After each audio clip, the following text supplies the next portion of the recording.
think that's an orchestra. It's wonderful. First of all, it's great to hear. Second, Cleo, that was who is she? I didn't know what I was talking about. The third thing is, listen, my name is Dorothy. Please call me by it. Forget about all this. Right, now I'm going to read this.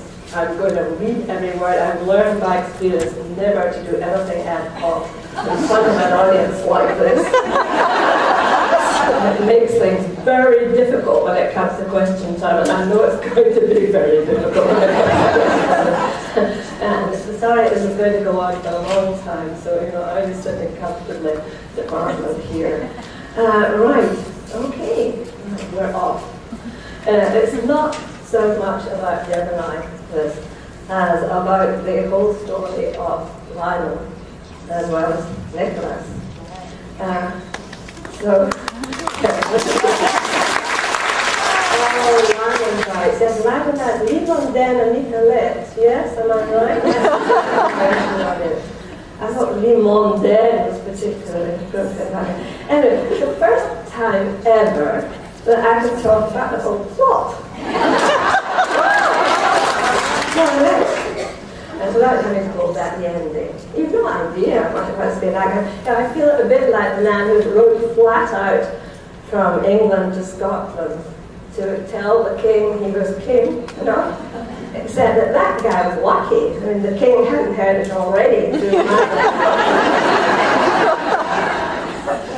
I can't promise the same. All I can say is I ask those who know what I am going to say to look as if you're all hearing it for the first time. I laugh at the jokes that they're having. Okay, I wrote the epilogue. I think if I put that there, I would not all right. Or dive into it somewhere. I wrote the epilogue of Gemini first. This is partly for your sake and my publishers, in case I fell under a bus. The end got itself written, and my publishers got very, very nervous about this series. It's a big undertaking. Is she going to live? Is she Hello, Dorothy. I hope you're feeling fine. Instead of faxes, you start getting phone calls so you can judge from the sound of your voice if you knew it or not. But it's also important, the epilogue, because it carries the end of one story and the start of the next. It's another form of God talk, I'm sure is the way you pronounce it. God's talk it's going to be. It's another form of his bridge. And of course it confirms what's already been hinted, the reason why Sibylla married the first Francis Crawford in secret.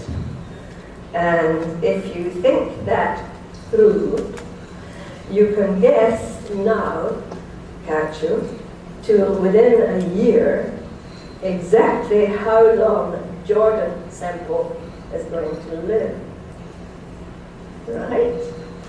Actually, having said that, someone has since asked me whether I mean Jordan will be killed at the Battle of Flodden, which was in 1513. So everyone obviously has some rereading.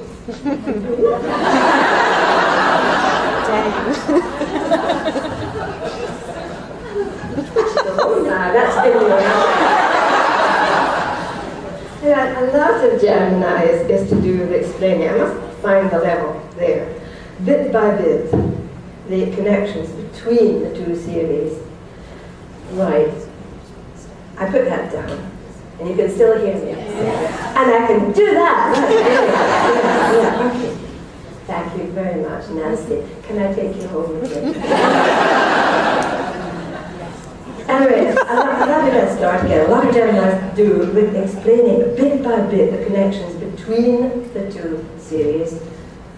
Once upon a time, I decided I was going to publish the whole family tree when the series was ended.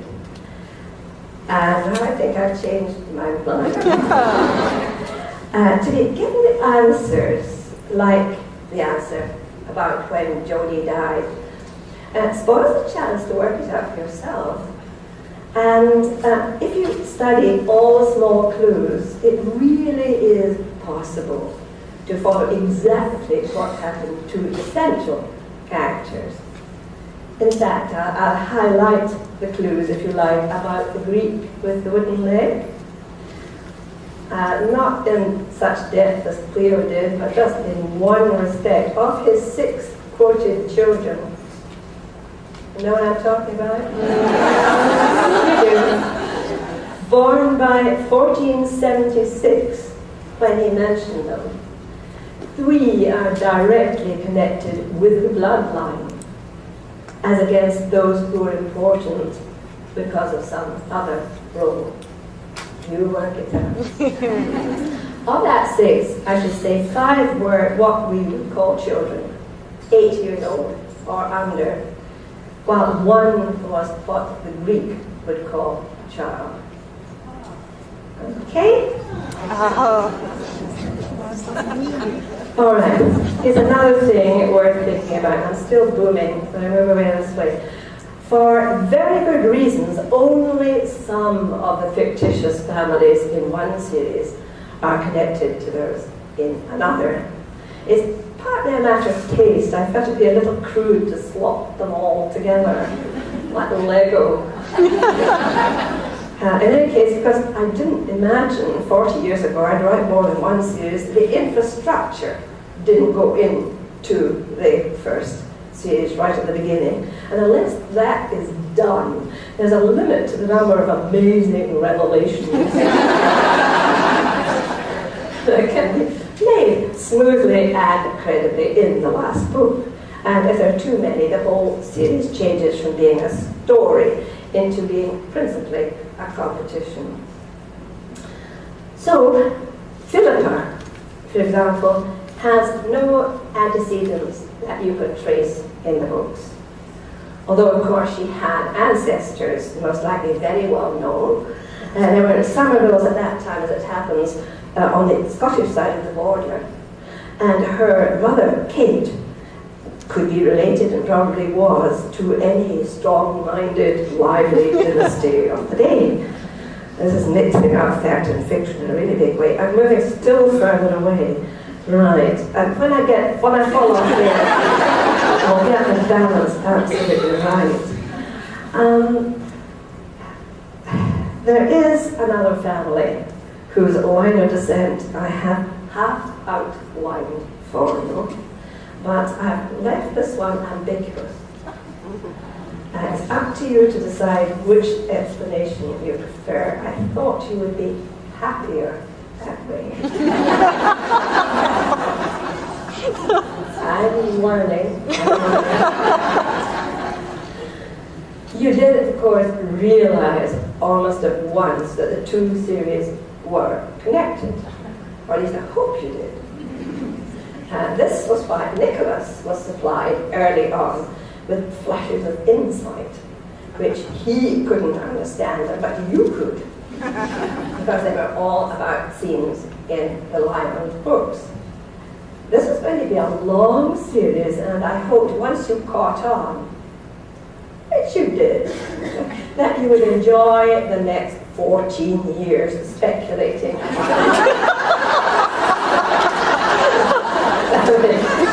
You notice that the visions faded a bit after you got it. You know? Thank God you needn't be bothering up.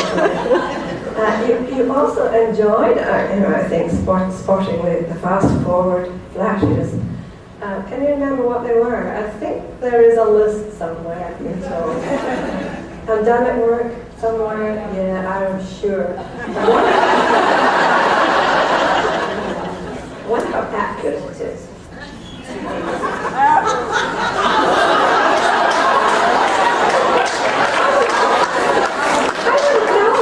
They don't let me on that.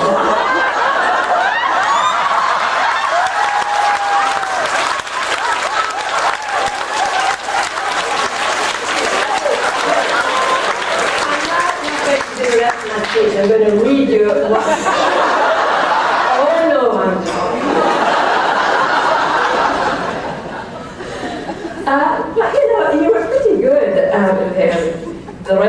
you. Everybody noticed the library from Checkmate, yes. And another was the chateau at Amboise, where Robin Stewart fought the boar, and where Nicholas's pendulum spelled out the name. What others? The death news that came twice by a fountain. That was Nicholas hearing of the supposed death of Jealous, and Lyman hearing the supposed death of his mother and brother. The eagle, the child, in the church with the dove, the chessboard and the chair, in the Tyrol, the fiery mill by the river, Torquay, of course, there was a U in both. This officer about Dartmouth called it these in both. Nicholas approaching Moscow with that marsh fever. Nicholas and the boy in the Troitsa Cathedral. Did you get that? And the terrible, terrible sense of loss he had. That, by the way, had to do with Lyman and Richard Chancellor, the great navigator who was on the point of becoming his great friend when he died, wrecked off the northeast coast of Scotland when returning from Russia. And you might like to know that at this moment, 65 divers under a Spaniard are working on the very spot where he drowned, using the scenes of Chancellor's death in the Ring Castle.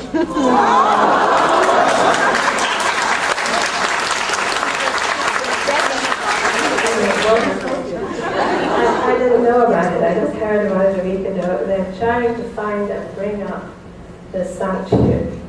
The season, they're diving all September and until the end of October, and the season finishes.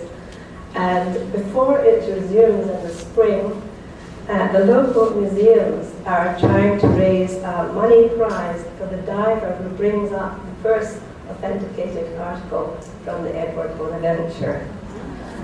I'll try to let you know what happens about that in promised time.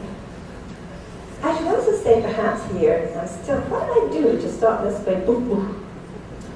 There, right. Looking back on that part of the story, you might wonder whether it should have been Lyman's destiny, as it was, to come in from the cold, to return to love and humanity, as he did. Or why he, if he should in fact have given up, let me start that again. Whether it should have been Lyman's destiny, as it was, to come in from the cold, to return to love and humanity, instead of giving it up, as he did, learn when to give. I've obviously retired. Let me just say this. Should he have stayed, in fact, in Russia and given up what he came back to, which was his destiny? Or would the world have changed if he had stayed and, as he had done before, become totally selfless, remain cold, remain withdrawn, but given all his gifts to this great nation which could have had a great developing future? It's just a thought. And it's just as well for me that he did happen to come back and and anymore. To return to those visions of Nicholas, all those double scenes, the double takes, help, don't they, to point out the differences between Lyman and Nicholas. But they also remind you they have a great deal in common. So let's have a look at them both and see what we can prove. It can only be a very rough look, but you may find it interesting to go through all the books and see how often they deal with situations or dilemmas that are either parallel with one another or the exact opposite. And then how their motives and reactions of pair. Notice, by the way, that I call Nicholas by his first name, so does everybody. But Lyman doesn't invite that. I don't think of him ever as Francis. For some reason, it's too close, it belittles him. In fact, when you look at them both, it's the differences you notice most. To begin with, an appearance, of course. Lyman is in every way strikingly attractive in colouring and physical graces. We're never quite sure how tall he is. But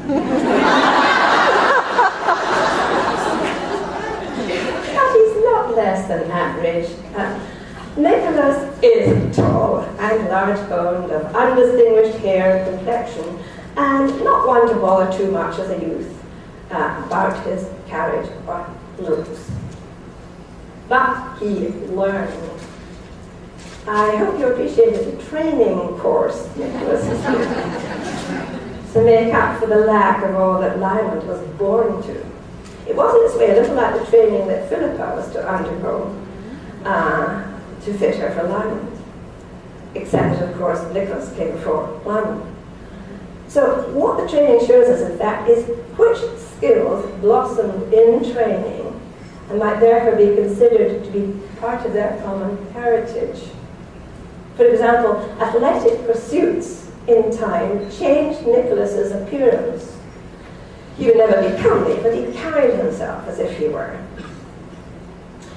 He was not incidentally based on any special painting or sculpture, and neither was Lyman, although I have mentioned some that have features in common. I'm really very sorry that Donatello's sketch of Nicholas didn't actually exist. But I did discover, after I'd been to the chapel of the Grand Master's palace in Rhodes, that there was a statue there that I'd missed. It's by Donatello of Saint Nicholas. I've never seen even a reproduction of it. And yes, no, even the expert, right. And if anybody ever finds one, let me know. It'd be strange, if unlikely, to find that he'd sculpted a big man with large eyes and a beard that might even hide dimples.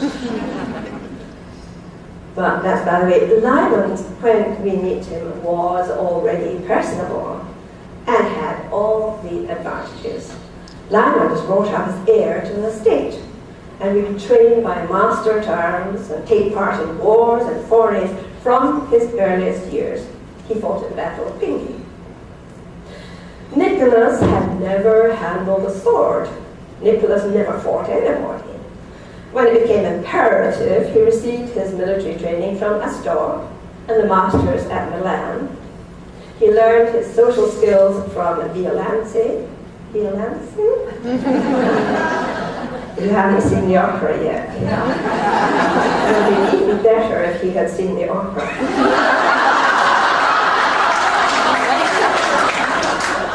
I've got a visiting card as well. You don't know what I'm talking about, but you will watch it tonight. But he learned, dear Nicholas, at the courts also, which employed him, beginning with Trebizond. He had to be taught how to ride. Lyman was highly educated, both at university and at home, and had the use of his own and the family library. He continued to read. Did you notice the Cicero? Yes. Ah, you did, good, yes. But by his life, by its nature, was violently active, not contemplative, and his learning tended to be applied to what he was doing, which was generally the development of a command, either political or military, in a very wide area. Nicholas had already received a second-hand university training as servant to Felix, and added to that in subsequent years, beginning again with the scholars at Trebizond, and moving through the months after Marian's death, when he took that long journey alone across Europe, testing himself, making new intellectual discoveries before being snatched off to Cyprus. And all that he ended the teaching of Timbuktu, as Pierre was saying, later of Cairo and Kaffa, and the scholars of Poland. He didn't then possess Lyman's advantage of an orthodox education, but what he did have was more conducive to speculative thinking, perhaps, fortified by his gift for mathematics and puzzles. Intellectually, then, each was supplementary to the other. What else?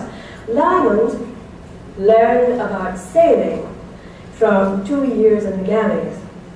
Nicholas had to be taught by John Legrand.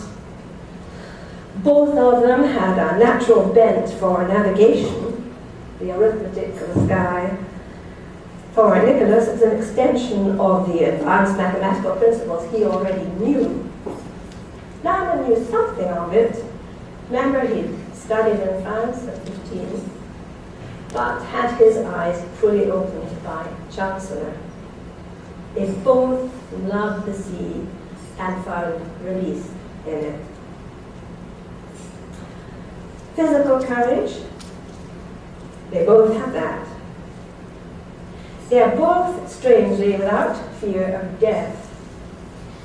In Nicholas, the first part of his life is a kind of solidity. He simply doesn't fear the idea of oblivion, perhaps partly because he has nothing to lose.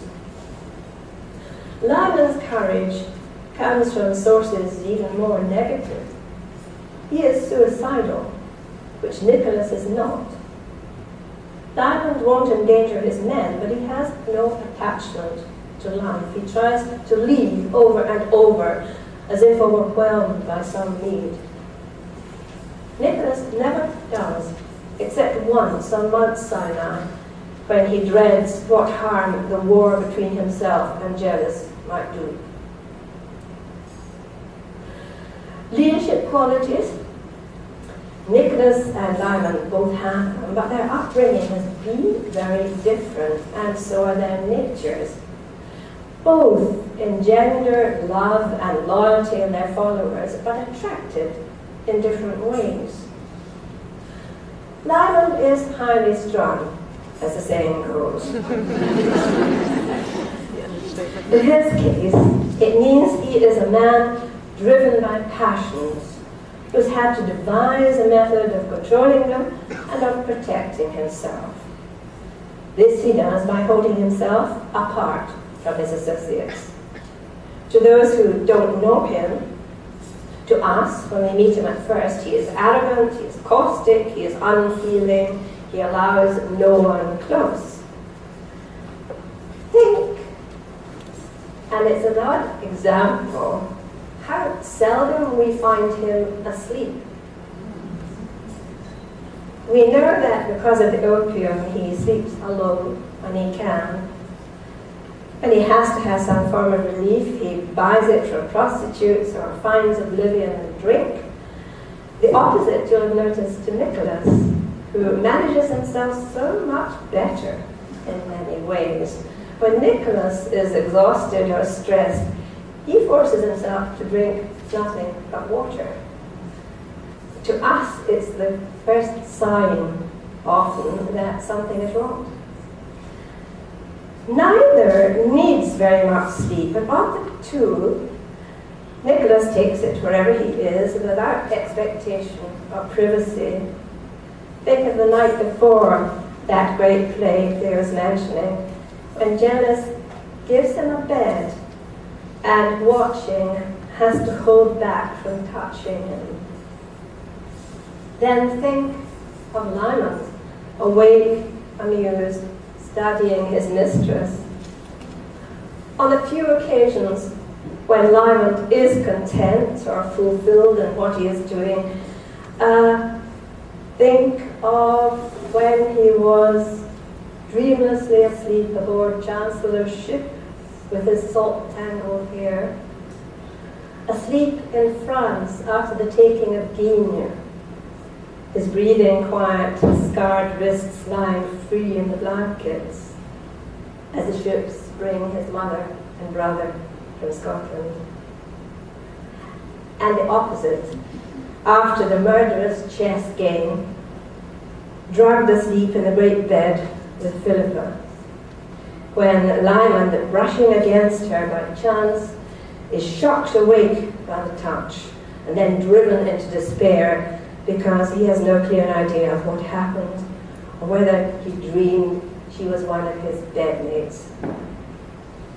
Or in Scotland, when, hounded by Gabriel, he falls asleep at Flaw Valleys, guarded by Philippa's mother. I'll give you my soul, the blackberry pie, and I, the cutting. Kate knows Francis Crawford. Those who don't know him follow him because they fear him, but also because they trust his qualities as a commander. He is a highly trained military leader, gifted enough and experienced enough to be made a Marshal of France, and he knows how to bind his men to him by unbending when he has to, and joining them in a ploy, or perpetrating a joke, or indulging in bouts of marvellous, unbridled excess. His officers, too, come to him because of his professional excellence, but stay eventually as friends, because they see gradually that he is not what he seems, and that despite all appearances, he is a man who holds honor dear and who tries to live by his principles. We have no such certainty with Nicholas. He is not trained to lead. He has initially no experience in warfare or military strategy, and being taught by men who can manage a company, but have never led a country to war. Toby, under the Count of Urbino, has probably seen more of great wars than Nicholas has. But Nicholas has imagination and ingenuity of the kind he showed in Trebizond, and in Cyprus, and in Africa. And he carries men with him by using the techniques he had to learn to survive in his childhood and through his apprenticeship and the early days of his marriage to Marion. The techniques of empathy, the opposite of Lyman's preferred method. Nicholas is close to his men. He is one of them. They follow him because he is a likable youth who is better at most things than they are, but still gets into trouble as they do. Thus, he extends his career without making enemies outside his family, who could be jealous of Nicholas. But as Lyman is not as he seems, so Nicholas is not as he seems. And we have cause to doubt him for very much longer. A demon lurks, someone hints, within that artisan clay. His own circle notice at first that Nicholas will accept blow after blow, but when pushed beyond endurance, will retaliate. The deaths that occur are not directly his fault, and we do see his dismay when things go wrong. When things go wrong, as when Isolta is involved in Jack's downfall. In fact, Lyman has a much quicker temper than Nicholas and responds with violence more readily.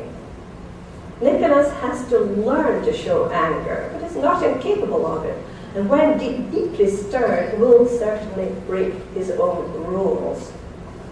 He genuinely tried to kill Simon once in response to his goading over Umar.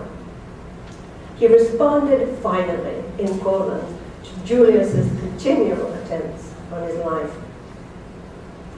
He set up the Ganadoria to die, although he stayed with him until the end. He let it be known that Prima Flora was sterile, which might not be lethal, but which would end her prospects. at court. And he left Adelina locked alone with her knife and her husband, knowing that Julius would kill her.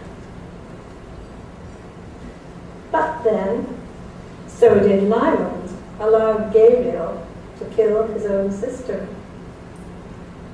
He made mistakes, lapses which were knocked down to temper. Because of him, indirectly, Christian died and Robin Stewart, and Lyman stayed with them both at the end, recognizing what he had done, as Nicholas did. Both he and Nicholas faced moral dilemmas and had to choose between the lesser and the greater good, no matter what oaths were broken, such as the one that Lyman took in the Church of St. Giles. This striving after good, this awareness of failure, are what made so potent Guzel's thoughtless remarks after she and Lyman had made love in Russia. She says roughly, "Relax, I too have done unforgivable things, we are two of a kind," remember? And she means well. But by taking him at her own lowest values, she's confirming all his own fears, the evaluation of himself which one day he will lay before Philippa. Notice that the mistake is Guzel's, that she fails to treat Lyman as a man of worth, unlike the rest she has known. Whereas Adelina, inciting Nicholas to incest, does so precisely because she is aware of his scruples and leads him to suffer eventually. But what about Nicholas? Despite his upbringing, he seems at first to have emerged a better balanced young man than Lyman's. Only, you have to remember that he only survived childhood by learning to subdue all his gifts. It was when he was given freedom to bring them into the open that he became charmed by his own powers, and the extravagant disaster in Scotland took place, fueled, it must be said, by his frustration and anger over what had happened between Simon and Jonas. Over and over again, Nicholas became entranced by the detail and forgot to look at the broad picture. That he had to be taught, as his friends knew. And in the end, despite his mistakes, he did learn his lesson. You'll notice perhaps one of the many ironies. Lyman went back to Scotland to save it from Gabriel. Nicholas went there to wreck it, and then returned to make restitution because it was right, not from any deep love of the country. For yet another contrast, Nicholas was spiritually stateless. His mother was from Burgundy, once part of France and then taken over by the Duke who ruled Flanders. His father was Scottish, but disowned him, and Nicholas had never seen his own land. He had spent years in Geneva, which was under Savoy, and in Bruges, which was a trading station full of foreign colonies, was young with his friends. If he had any ties, they were to Bruges because of that and because of Madeline, his wife. Lyman had been born in France and spent a great deal of time there, but he was of stock that was overwhelmingly Scottish. And wherever he was, Scotland was his love and his home. Self-exile to Muscovy was for him perfectly terrible. He could not return, for if he met Richard, it would prove, he believed, that Sibylla had lied. Hence the inhuman behavior, the absolute withdrawal in Russia, and the appalling return with Sibylla's betrayal. set against the wonder of seeing his own country again. I used music, incidentally, for that moment of Lyman's return. Music by Carver. It seemed appropriate then, and even more appropriate when I came to write about Nicholas. For it's likely that Carver, the composer, his real name was Arnott, which was also the name of Nicholas's busy small abbot of Camas Kenneth. And Henry Arnott had a kinsman called David Arnott, also Camas Kenneth, who in real life, wait for it, was to occupy the genuine Euphemie Adorn's house in the Lithgow. So just as Henry Arnott came to occupy an actual Edinburgh house with a double cellar, quite by chance, historically span the two series, from Game of Kings right down to Gemini, and became attached, but only in fiction. Just sneeze. And while we're mentioning music, both men, Lyman and Nicholas, are musicians. Nicholas doesn't know it. Whistle Willie and Kathy discovered it, and Nicholas incorporates it into his life, like his other skills, for social and practical purposes, and clearly enjoys it as well. Only sometimes we notice, as outside the church in Trebizond, he will find his thinking inconveniently overturned by an emotion. Later, he cannot bear for a long time to hear any music that reminds him of Umar. For Lyman's music is fused into all his deepest emotions, beginning, no doubt, with the years when it characterized and plumbed the difference between himself and Gavin Crawford, his supposed father. High-handed, cool-headed, barb-tongued, Lyman was equipped to outface every assault except music. Music broke through. Music threatened to expose him, and so he eliminated it. He blocked it with words, with poetry, as Nicholas blocked unwanted thinking with numbers.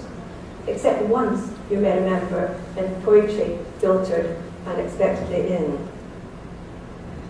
Only after the Hall of the Rebels and Lyman's shock of self-knowledge over Philippa did he allow music to speak for him, to express his feelings, to celebrate what had happened before he shut it away once again, this time for good, he thought.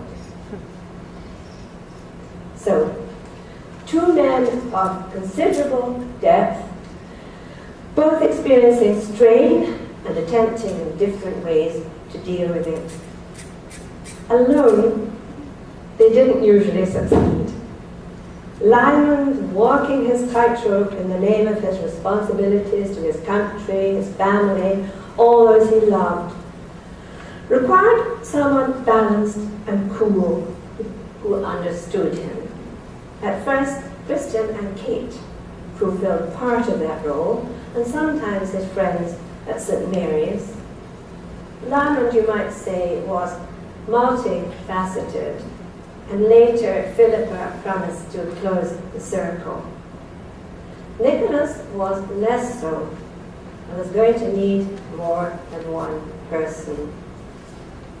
We see early on that Nicholas too is disadvantaged. However sturdy and balanced he seems, he has no country. He has a broken, disaffected family and an adult identity still to make for himself. All that he might overcome, except that he has no sense of conserving his resources. Launched on any scheme, he doesn't know when to stop. Whatever he does, he overspends his energy until he is drained. He needs a friend, such as Godskal or Umar He needs management. Later, her own abundance of activity better channeled, Kathy comes to his help, and he finds other relief in his marriage, the relief whose denial caused such havoc for Lyman and Sevigny. By the way, if I could break off here for a moment, did you notice the history of Sevigny? Good. I always forget to check up on all of that. For example, if you're British reading Gemini, I'm not so sure if the rest of you will have noticed. I'll enjoy the reference to Sandy, Bloody Sandy. No, I find a Brit to explain that one to you. And if I tell you I have a friend called Thelma Schoonmaker, you may understand the reference in Caprice and Rondo to Sally Janita. Work on that one. It's quite obscure, you ought to be able to get it. Then in earlier books there were those references to Gilbert and Sullivan. I know you cracked that one. The key was the word ruthless. And the George Eliot quote, that one. And of course the last hint of apricots in the final pages of Caprice and Rondo, in a context I hoped you'd remember. Right, let's get back to Lyman and Nicholas. What about the way they dealt with children? First, perhaps, how they cope with young men. Lyman first. He has his own method of those. Think of Will Scott. Lyman was not the kind of born teacher that Nicholas was, but he set out to capture that rebellious young man and return him trained to his father, and he nearly succeeded. In Muscovy, he showed wisdom with Chancellor's son, and later with Ludo Dacour, he held back and gave him the same kind of chance that long ago Julius and Adelina had been given by Nicholas. But Nicholas was a teacher. He wanted a stake in the world such as Umar had, and that's not a stake in its riches. Nicholas had no ambition. He wanted success only to please those he loved. And you could say that Lyman had no interest either in his personal reputation. But Lyman came early to an understanding of the mismanagement of the world and of his own ability to make a difference. Nicholas had no perspective at all until he was far older than Lyman had been. And even then, he attached his interest to people rather than ideas, although these were developing. And for Nicholas, children were people. We see him with Adorn's children and the young Janus. We see him with Marian's daughters, and then with Felix, and how cleverly he deals with Felix. Then there is Dinas, in misery after the death of his father, set to toil in the degradation of the dye works, but in fact being taught what he will need to return to run the charity business. Then Robin of Beercroft's brought gently from childhood to be helped through the greatest trial of his life. And of course, the two sons born to Nicholas himself. Jody, whom he takes to himself, but still takes care not to alienate from his mother. And Henry, the heartbreaking disaster of Henry, who tries to kill Nicholas, who tries to kill Jody, who hates and fears his grandfather and despises his father, and yet is bonded to them both.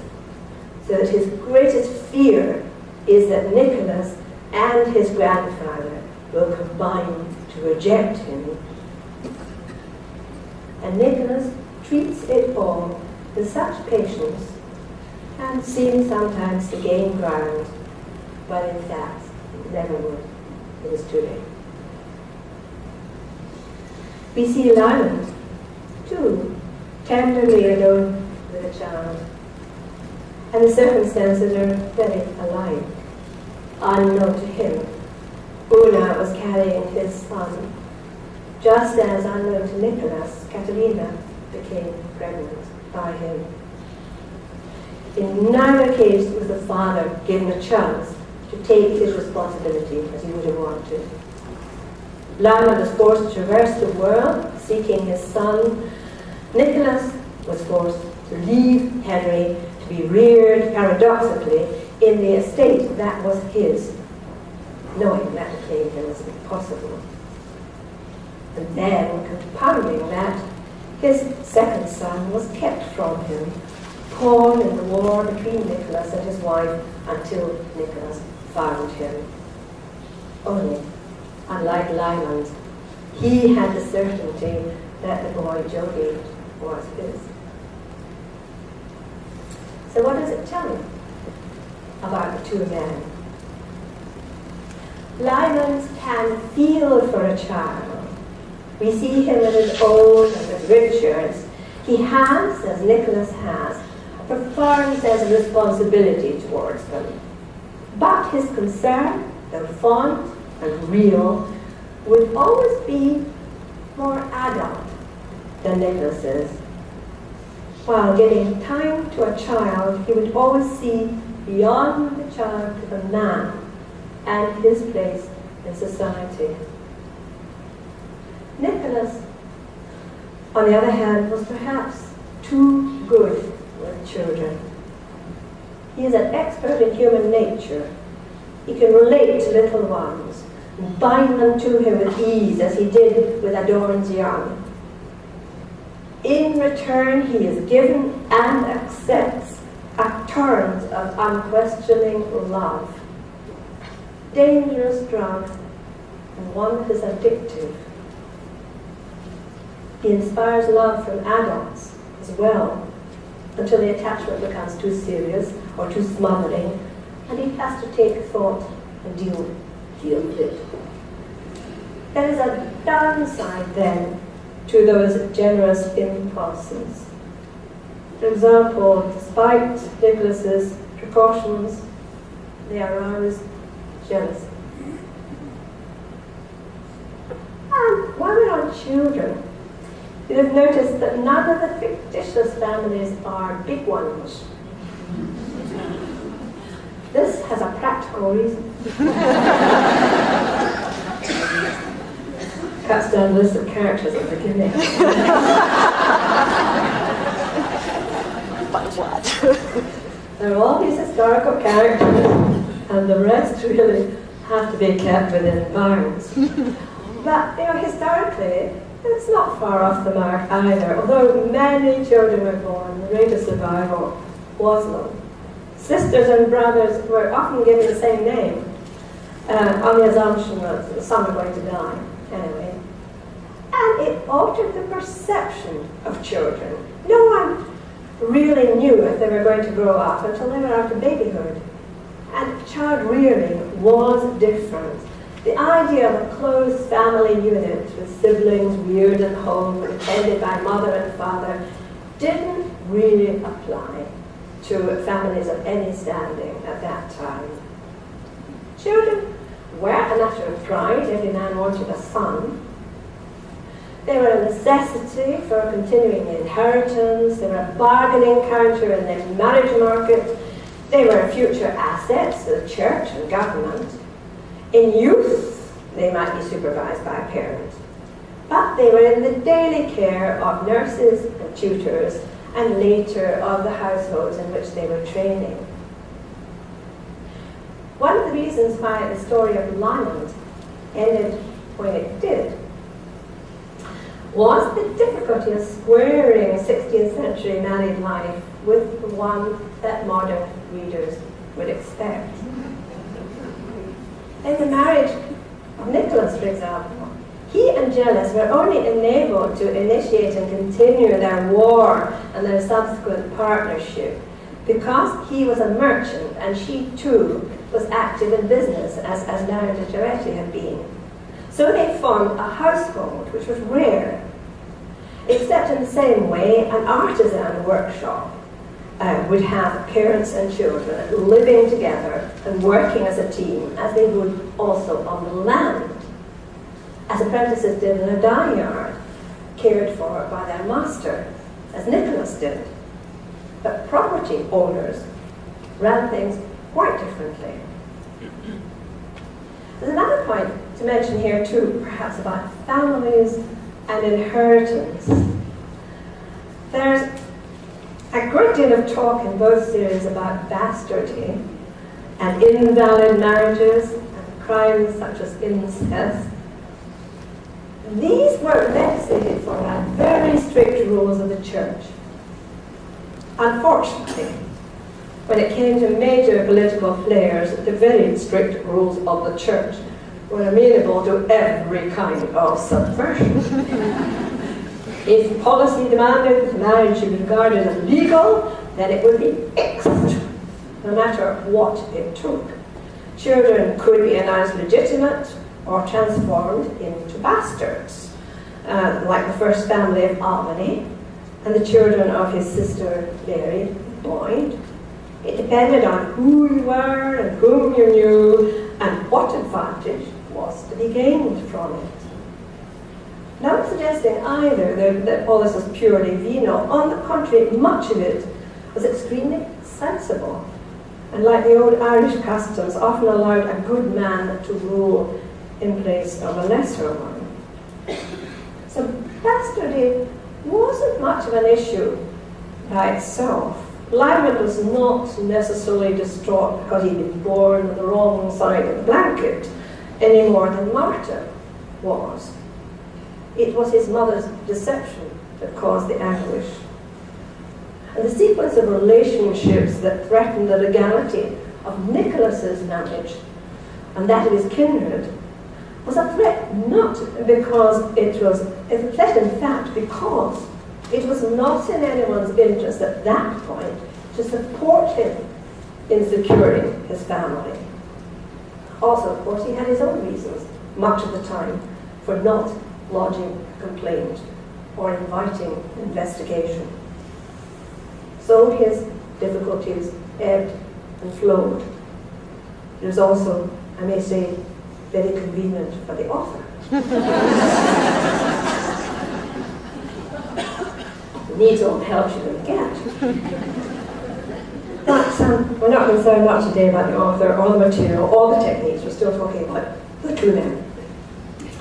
And we haven't spoken yet of the subject that any time I'm allowed to listen to a website seems to occupy a large number of posts. We've only touched on their private. We haven't touched on their private lives and their record with women, right? Yes, we've touched very lightly. Let us go further into the topic. What do we know? Women. Well, they lived at a time when, as ever, there's a great deal of extracurricular activity from a very young age. And both Lyman and Nicholas, of course, did their best to conform to the norm. And succeeded, I think, my cooperation. But because their early experience was different, they came to act differently later on. When under duress, Lyman resorted, as we noticed, to commerce with strangers. At other times, he made ordinary use of the houses frequented by his troupe or his hosts, and was highly thought of by the worldly ladies who served him in Dieppe, at the Ostrich, or elsewhere. When the pirate Thompson begged Hawk Isa from his bed, she would be flattered that a jewel passed as token and there would be no ill will on either side.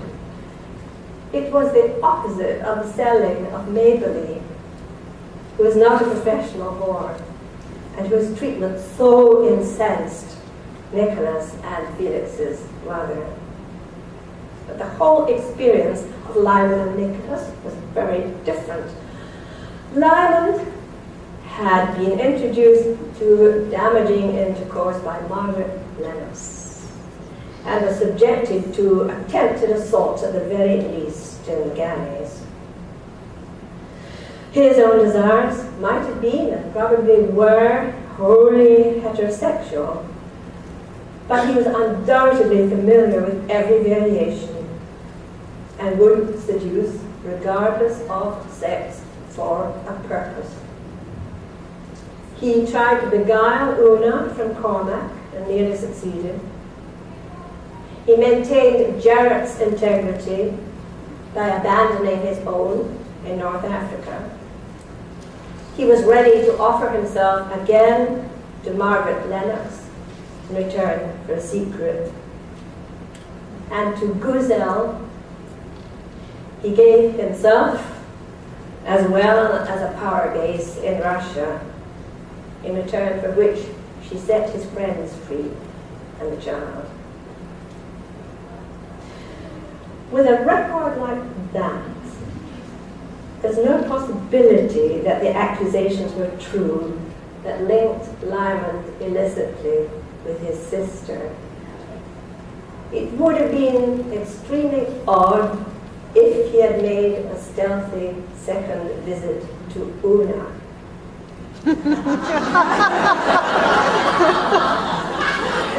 Please. At the same time, there were other seductions, other affairs less than high-minded. Julita challenged him rather nastily, and he beat her at her own game. He courted Catherine Dalton as a courtesy when marriage at last seemed inevitable.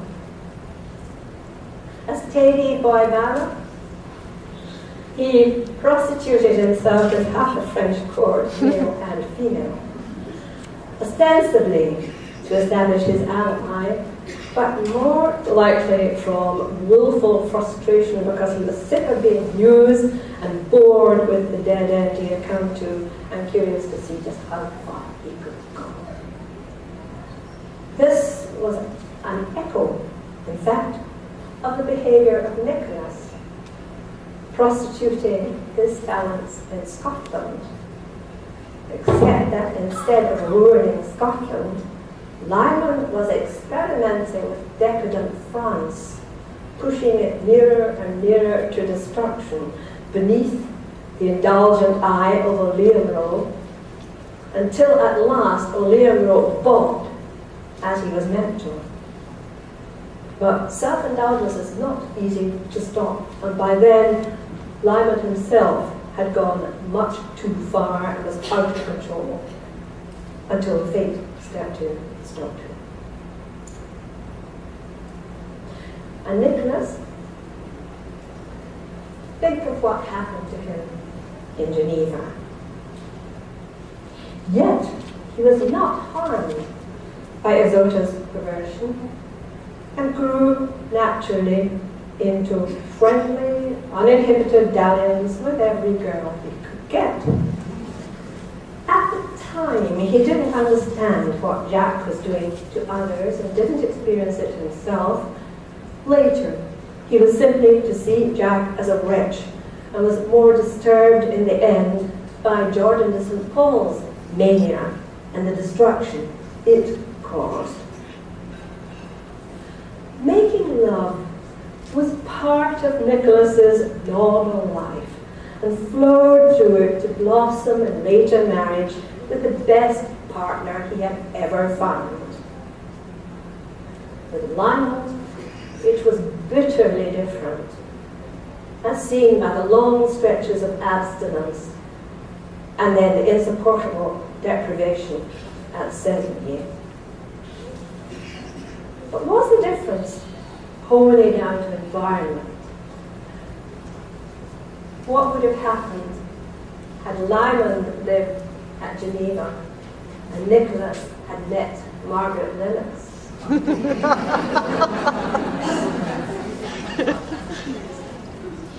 I think Jack de Fleury would have died. I think a compliant Nicholas would have left Margaret Lennox unsuspecting and then used his skills to arrange that she and her husband fell from grace long before they actually did. And that's changing the whole course of Tudor history.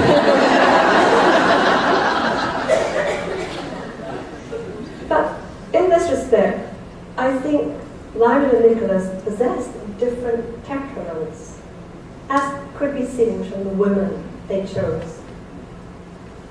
Which brings me to the women.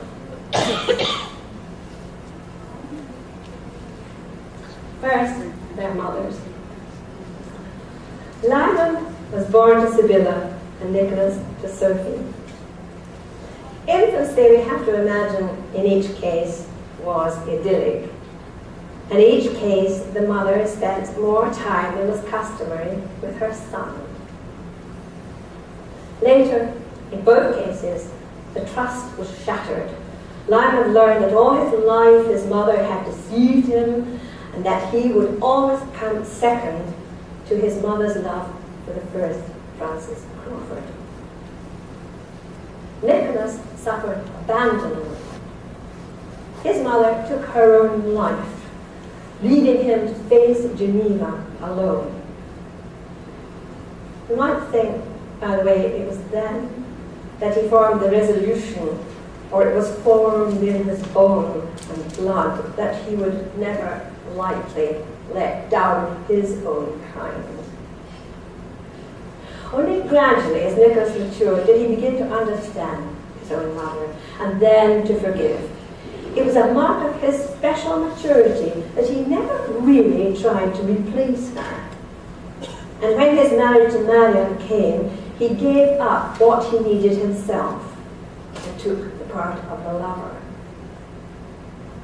As a result, neither Lyman nor Nicholas invited mothering, although Lyman received it well disguised from men like Archie, who saw as others did not how desperately vulnerable he was. As a child, Nicholas received it, also disguised, from Marion de Charente up to his meeting with Simon and just beyond. When the relationship with Marion changed, no one really replaced her in the mothering role. Of the girls Nicholas knew, Catalina used him and gave him nothing. The girls of his own kind were uncomplicated playmates with no idea what went on in his head. Of the men, Adorn chastised and instructed him. Others made no concessions, he didn't seem to need them. Only Toby, as a doctor, glimpsed trouble occasionally behind some physical weakness that was generally prevented by suspicion from wanting to find out what it was. Belle certainly did see something was wrong, but rarely did more than offer her own presence, partly because she respected his pride, and partly because of her own concern with de Riberac. In fact, what Lyman and Nicholas needed was not a haven, but a source of intelligent understanding.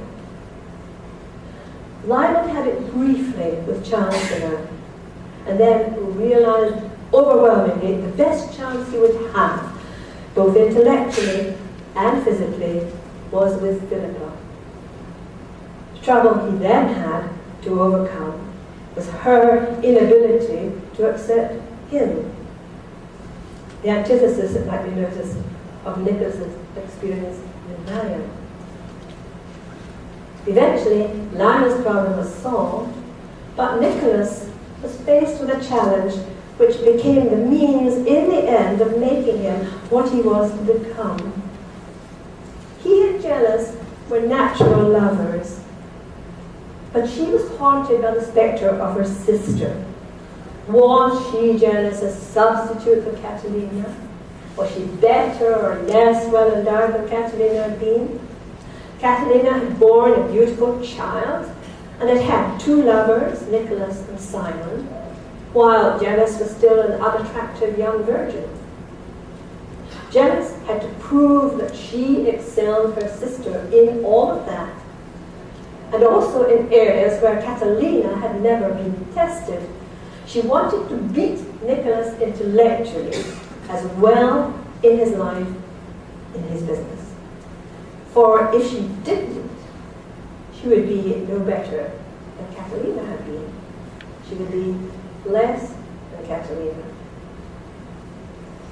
And Nicholas, with his perpetual empathy, understood and let her do as she wanted, once he had overcome the shock of her announcement, which he knew to be false, even though he went blisteringly through the motions of proving it.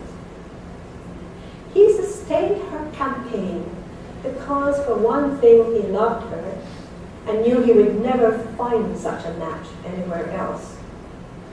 For another, he knew that she could not live until she had proved herself one way or another, and that she was going to fail, and that by then she would have discovered that failure didn't matter, not to him, and more importantly, not to herself.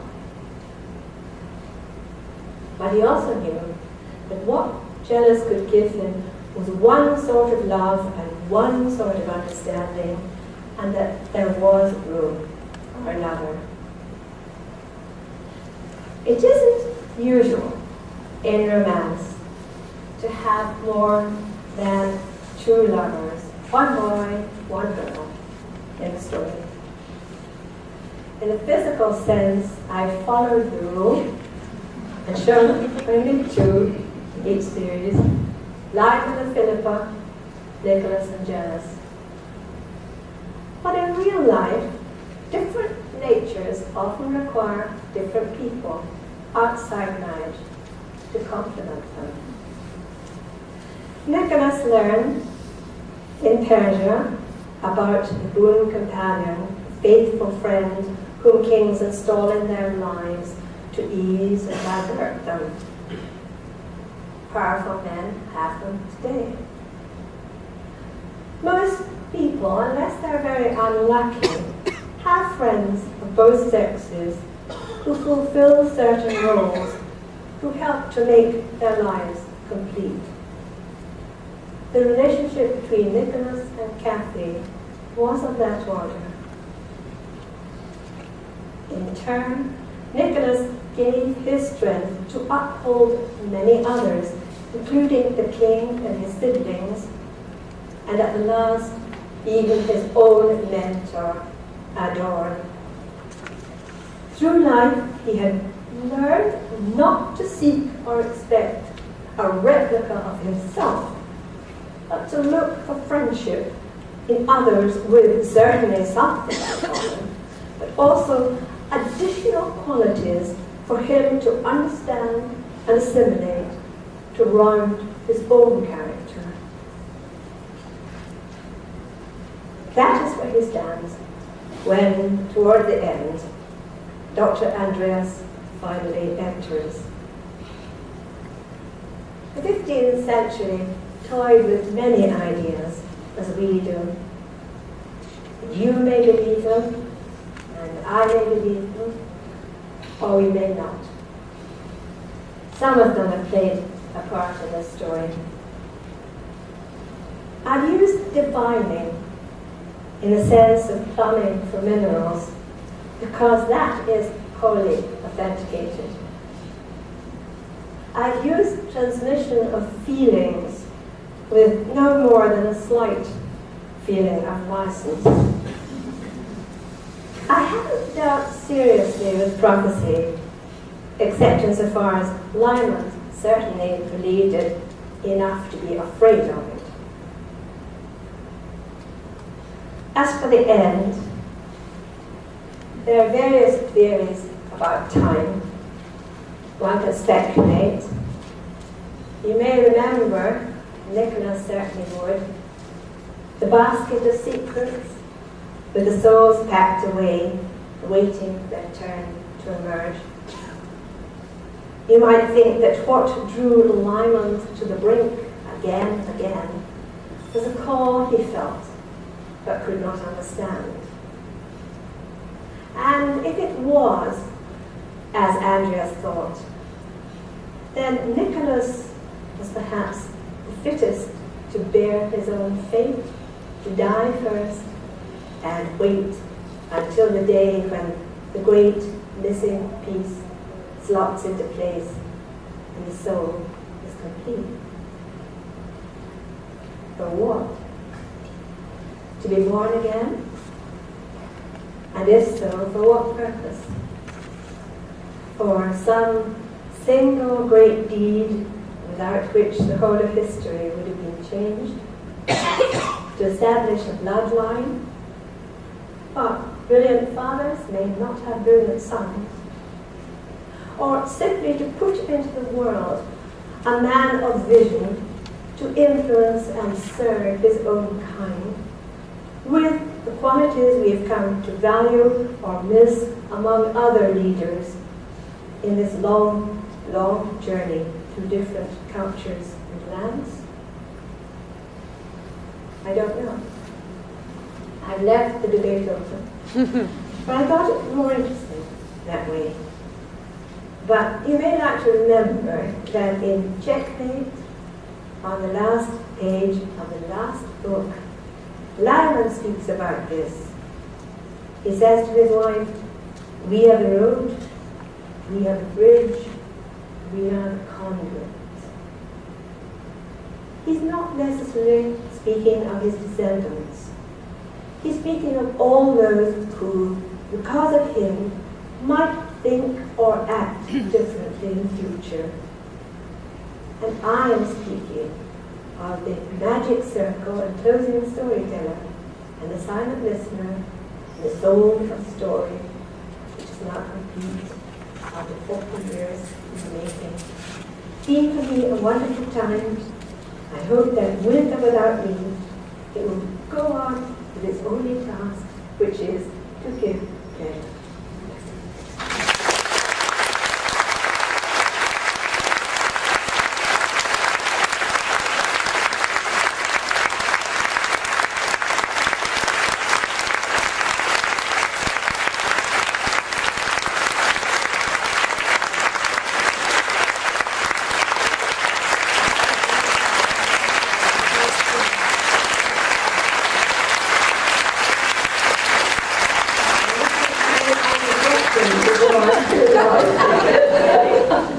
And I think, I don't know how long we have. Oh, honestly, talking for hours.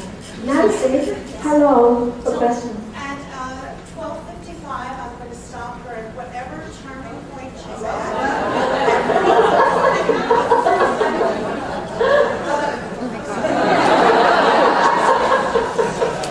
Of course, I've answered everything. You haven't anything to say.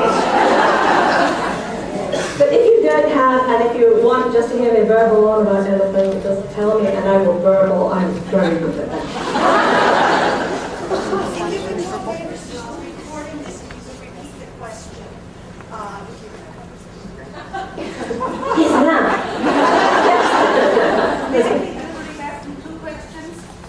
First question, is Nicholas a descendant of Thorfinn? Is Nicholas a descendant of Thorfinn? Not so far as I know. Second question? Can you assure me, which I'd like to hear, that John Maxwell and Agnes Herrings lived happily ever after? Did John Maxwell and Agnes Herrings live happily ever after?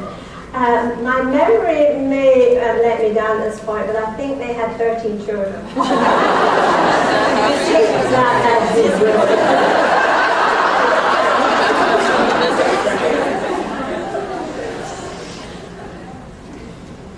Yes. Having written the Lyman Chronicles first, and going back to writing House of Nicola, and deciding to sort of fit House of Nicola into the Lyman Chronicles, was there anything that you bumped up against in the Lyman Chronicles that you wish you could have changed or made different against the House of Right, frequently. The question is, when I decided, if I'm interpreting properly, I wrote the Lyman series first. When I decided to do the House of Niccolo, did I come up against any problems in fitting it into the Lyman?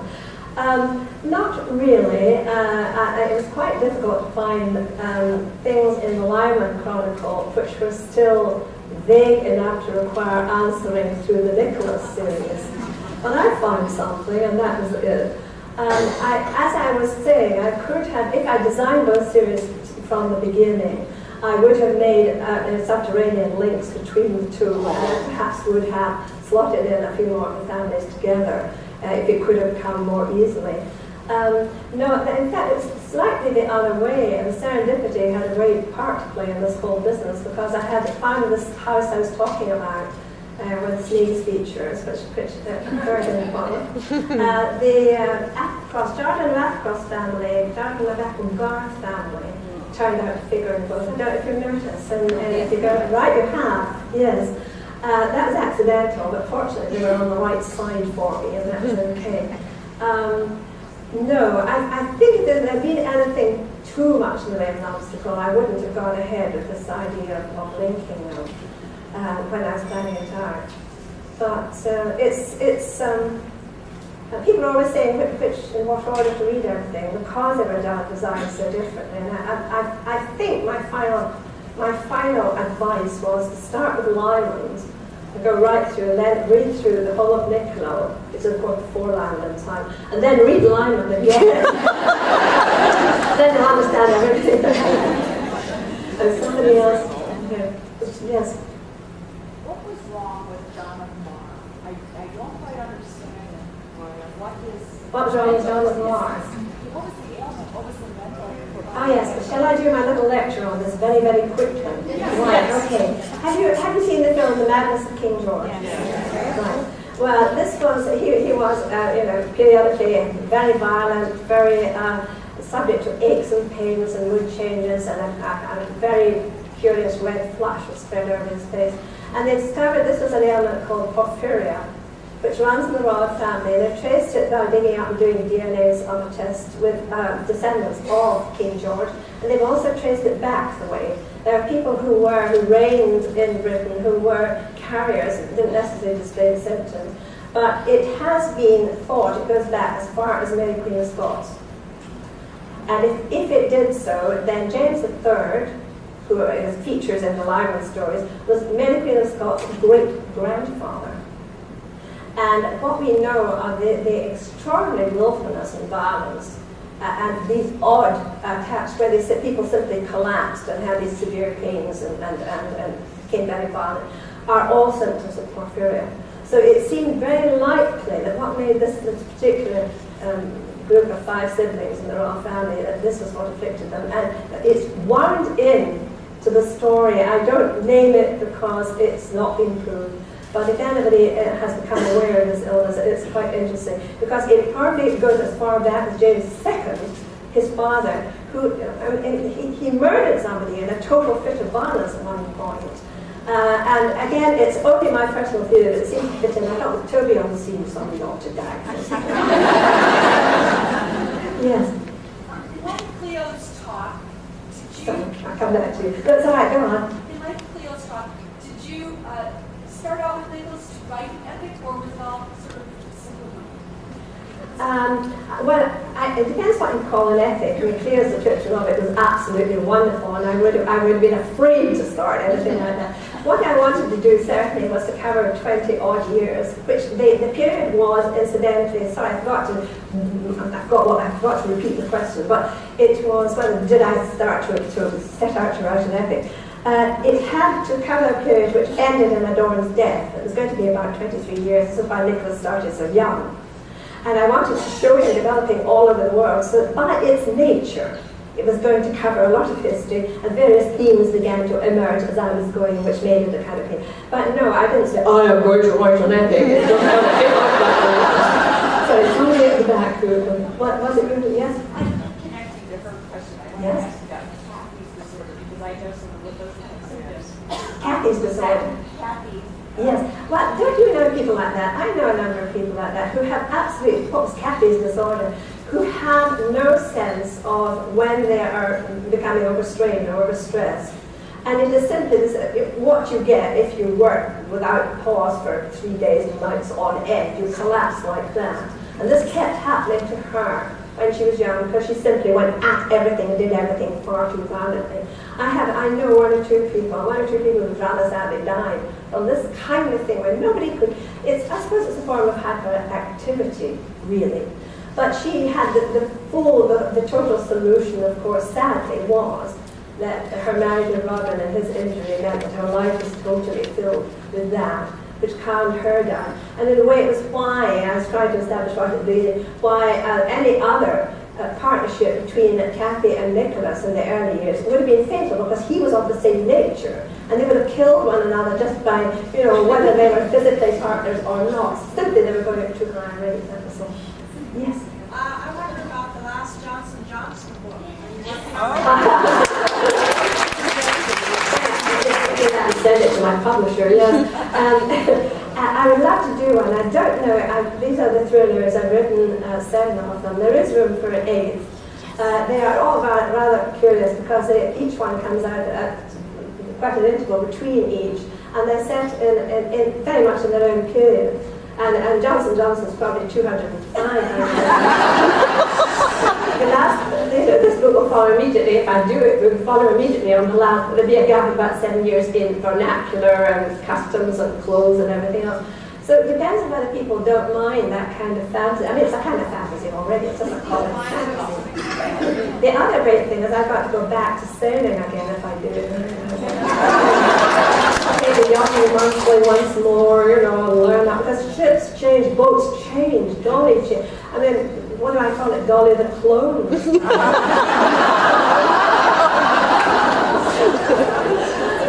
But I don't know is the answer. No. Wait till I go back after. Yes. Nicholas always seemed to be on the losing side of every battle in the war. Nicholas always seemed to be on the losing side of every battle in war. I think that was a fault of history, actually. I couldn't find a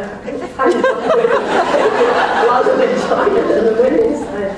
I was also trying to say something about sieges, if you notice, all the way through in Alexander Nicholas. The time when, just before guns were really very efficient, when people were settled down to perpetrate a siege for something like 6 months. So the sieging army just set up a town, with markets and peddlers and houses and all this kind of thing, and wore people down. And then you had other sieges like the one of Famagusta, which was absolutely dreadful, where they really did starve them out from month after month after month, and Nicholas experienced that. And then you had in Gemini this farcical siege of Edinburgh Castle. It was just a total joke. I mean, it was just all right so that John not to appear too fat before they came out. But it's largely history that did it.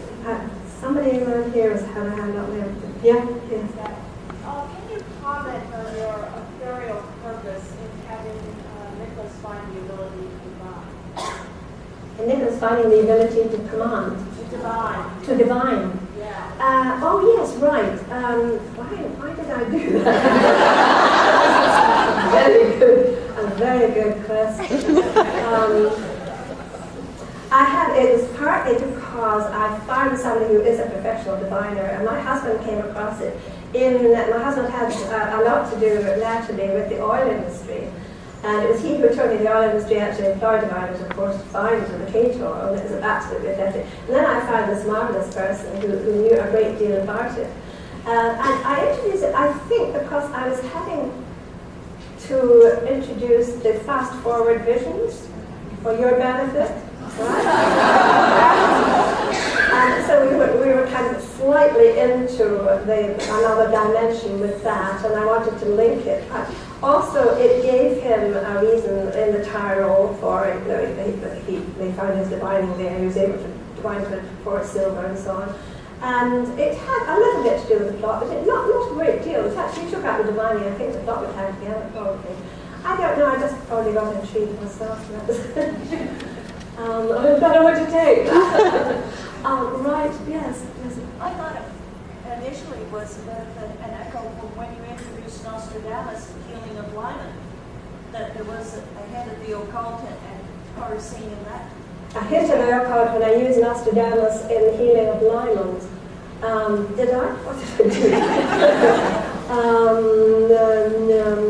Yeah, well, yes, of course, the shamans in Russia, there's a bit of that as well. I think, you have to imagine there were all these systems going on and available and believed in by people at the time. And I think, that you could get a therapy from somebody if you believe they were going, you could be cured or something. I think there is something medically accurate about what the shamans do. It also appears, I think, the Nicola books when he's at the Tartar stronghold in the Crimea. That's a heck of a climb if any of you are thinking to do it. But the same way, they use the same technique. I'm afraid that's as far as I can go. Come on, which of the 15? Right, yes. Are your works available as audiobooks? And if not, would you want to read them? Oh, are they available as audiobooks and who do I like to read them? 3 of them are.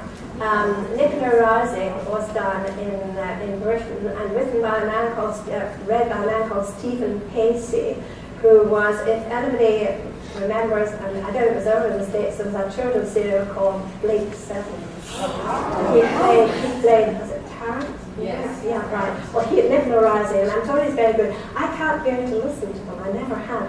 One of the Dolly books that was done, I think, the Moroccan traffic, and by, I think, a woman, and I'm told it wasn't entirely successful. And there's one just come out all over, including the States here, Game of Kings. It has been done by a company called Howes, Howes, at an exorbitant price. I mean, it's millions of tapes. There's the whole thing unabridged. But it depends on, if there are kind of 10 wealthy people buying it, they might do the second one. Can you imagine how many tapes? Yeah. I'm probably make a hash of a question that's been debated a lot lately. We have the text of the 14 volumes, and we have an author who has acknowledged the penchant for war games with the reader. So would you tell us something that's not on the printed page? Which do we need to trust more? That's the printed page. It absolutely tells the truth. Yeah. Yes. Perhaps this has been answered and I missed it somewhere, but fairly early in the series, you mentioned that you had almost gotten yourself trapped by finding a fictional character that turned out to be historical. Who was that, and what was the circumstance? Oh yeah, well, this is fascinating. Oh gosh, this is Catalina Sir Saunders.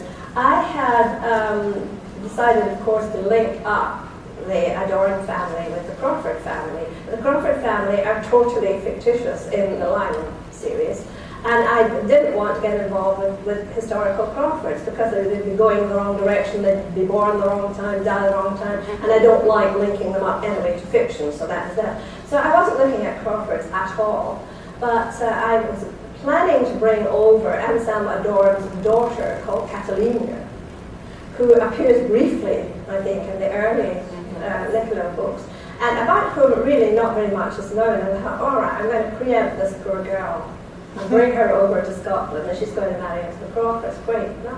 And then I was looking through very early records in Scotland, and noticed that his nephew, Anselm Adorn's nephew, Anselm, Sir Sanders, had come over as a trader to Scotland and settled in, stayed there for many, many years. In fact, ended his life early there. And there are a lot of records historians hadn't noticed, references to him, spelling his name with a C as Seth Sanders, C-E-S-S, instead of Sir Sanders. And I thought, oh, golly, I've got all this new information, wonderful. So I followed it up, and then came across an entry for Catalina Seth Sanders. I thought, oh, wait a minute, they've been reading my books, isn't it? And then worse than that, found that she was not the daughter, she was a niece of Anselm Adorn, and that she had married a Robert Crawford. And it's terrifying! Because she's probably going to upset everything I had planned person coming in. So, you know, and hastily, when did it die, when did it die? And it was great. I had to, you know, yeah, it was great. But there we were. And so I had then to kind of renegotiate the story a bit. But without keeping absolutely true to the record. So she did actually exist. Robin existed. They lived for quite some time afterwards. We don't know exactly when they died. They lived well into the next century. But yeah, that is the glitch. I don't know. Yeah. Do you have plans for another Dunnett companion, such as the last? Plans for another Dunnett companion? Well, kind of watch this space, actually. There's going to be an announcement quite soon, I think. This is how my winter is preempted. I think Elspeth and I are going to have a visitor. I'd like to thank you for the pleasure your books give me as a springboard for filling in my own sketchy education. I felt the same.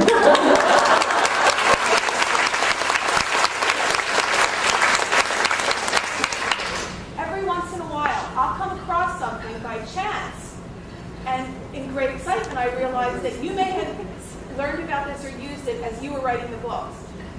One of those is Madame de Lafayette's The Princesse de Clèves. Oh yes, right. And I wondered if you used that or thought of that as you were writing Queen's Flag. I can't remember. Sorry, that's what I can't. Behind you? I'd like to know if at one point Nicholas's actual father was in question, or whether the feeling I had through some of the early books that Fat Father Jordan was actually Nicholas's father was just a red herring. Well, what made you think that? Oh, No, I have a lot of red herrings. In fact, if I'm talking to you tomorrow, it will be a little talk about red herrings. You can take it that Simon was his father. Yes. Yes. I've been interested about the relative lack of religion among the main characters, given the news of the 15th and 16th centuries. The lack of religion, yes. Yes, it was a difficult question to deal with. Religion, of course, is very important politically every other way. But if you introduce anything in great detail, and if you introduce it as a large component in your chief characters' lives, it is too much. It is absolutely too big a subject to deal with properly. So I dealt with it indirectly through Cardinal Bessarion, through God's Cock, through all the people who he meets and who teach him. And you of course hear in the course of the history, the motivation for it, the Reformation, the people who came over and landed in Staffordshire. So it covers the religion, but it tells you only indirectly what its effect on the individual. Because so much of it was political, so much that is, a little bit of reorientation going on just now in the view of what made these great surges of emotion and why they were put into practice. The Arabian Mary Tudors, a case in point, when I came to research that, I ended up so sorry for her, and also realizing, it was almost any other woman in the same place would have had the same problem. And if you look at the difficulties each of them faced in their time, it was much more, it was religion plus a lot of other things. So I thought, no, it's going to be 45 books if I go on. Yeah? Are you still painting? And did your artistic eye over the 40 years inform and enrich your writing? Am I still painting, and did it help my writing? I think so. It's very handy when you're trying to memorize colours if you know how to mix them.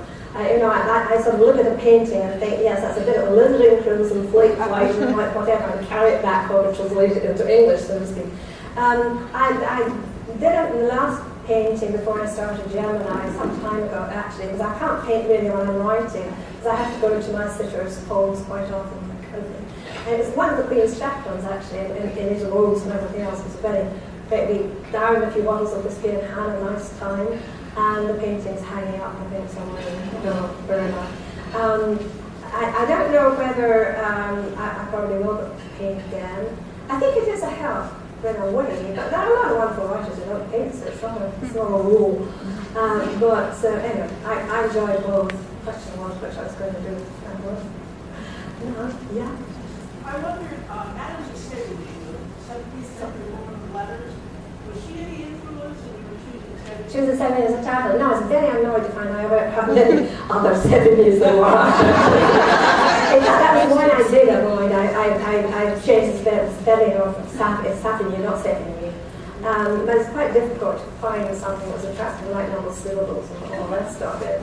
And I just recently found this a flirty wine, which is, you know, it has its advantages. You pick on a name and think, oh, this is the motif of my life from now on. It's going to be very nice quiet called flirty. I haven't found a 7 yet, I think. What was behind your decision to have 2 characters that each had a mother fixation? I think I'm taking it out of somebody. I don't know. I don't think I really realized that was what I was doing. I had evolved.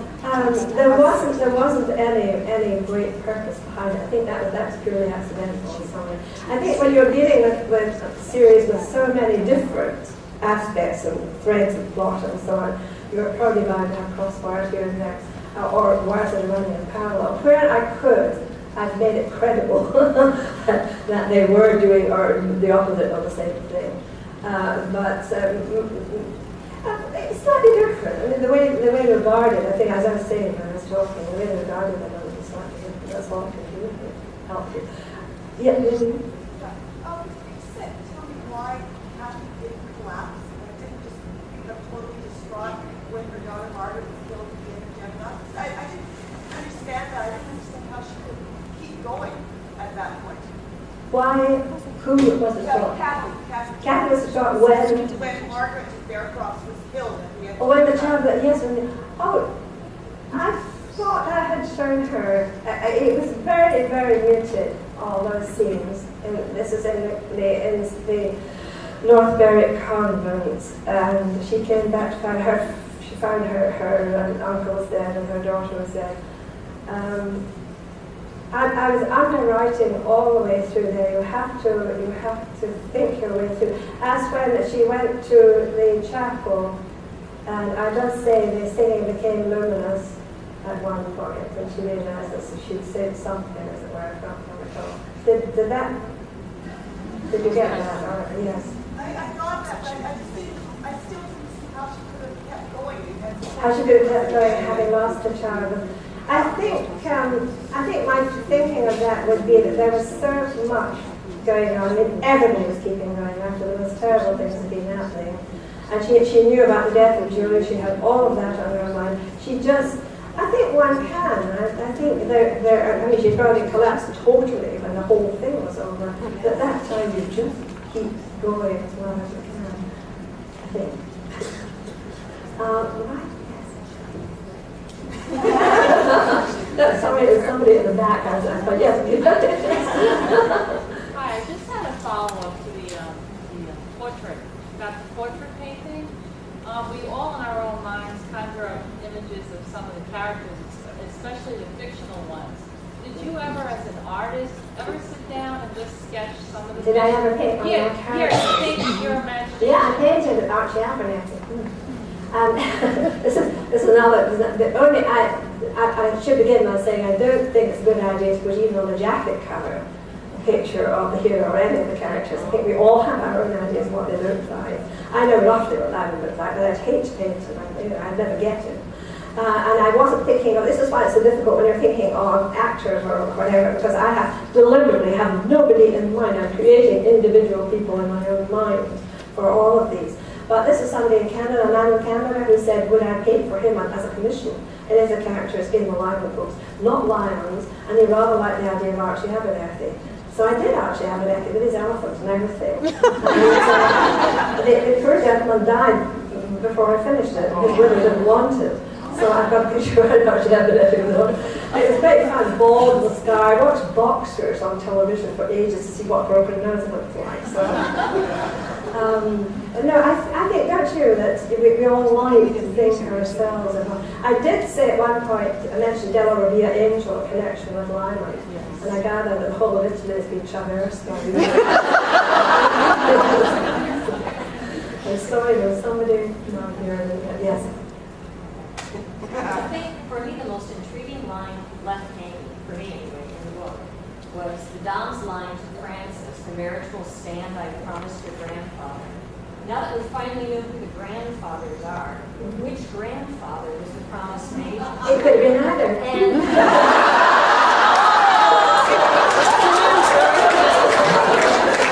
under what circumstance? I mean, what precipitated that conversation? I don't know. I wasn't there at that point. But I made very, very sure it could be either grandfather. That they were alive on there and she could have spoken to. No matter which grandfather she thought she was speaking to, they were both there. So yeah, thanks. Good question. Yes. Is there any factual basis for the football game on the roof of Edinburgh Castle and the race over the roofs in Blois? Was there any factual basis for the football game in Edinburgh Castle and the race over the roofs in Blois? Yes. I'm glad to know.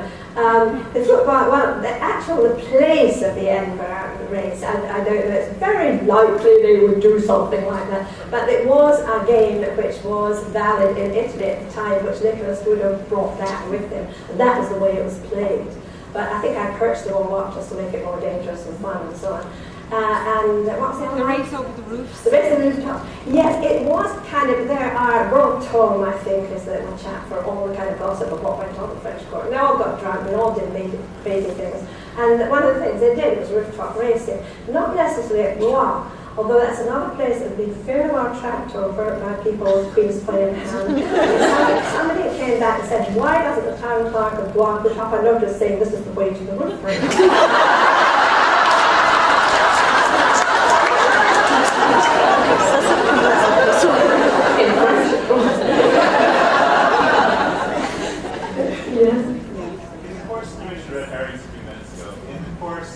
Writing the books, either in order to decide where to scatter some of those, or did you ever imagine other ways that you could marshal the red herrings and the evidence and pull other threads and make the story come out some other way, or was it fairly firmly established in your mind? It was very firmly established, and it had to be fitted into history. This is one reason why. There's this absolutely solid structure right from the beginning, and within that I had really to decide on a fiction very early and stick to it because the clues were all there and that was it, and I couldn't diverge from it. And I know everybody started worrying about when I was going to read everybody's reactions and start changing the story. And there's just no way. The one great value of getting feedback, really, is to show me where I have unintentionally misled people. And of course, this is rather interesting because I don't do it intentionally. Unless I explain myself later on if I do. But perhaps a couple of times where I had said something unthinkingly without realizing it could be interpreted in another way. And then later on, if I got some feedback which told me that, I could then correct it. But which is worth doing. I mean, I'm all for posting up any outright mistakes that I really find because they're such a nuisance. If you're trying to disentangle the plot, you don't want to be confused by things that the author has got wrong. I think, and I sort of pathetically, when somebody points out there are no ties in the Mediterranean and stuff like that, I think, well, each of my books is equivalent to 4 books in length. And I've written actually 16, so I've written 60 novels. And I think the percentage of error is pretty low.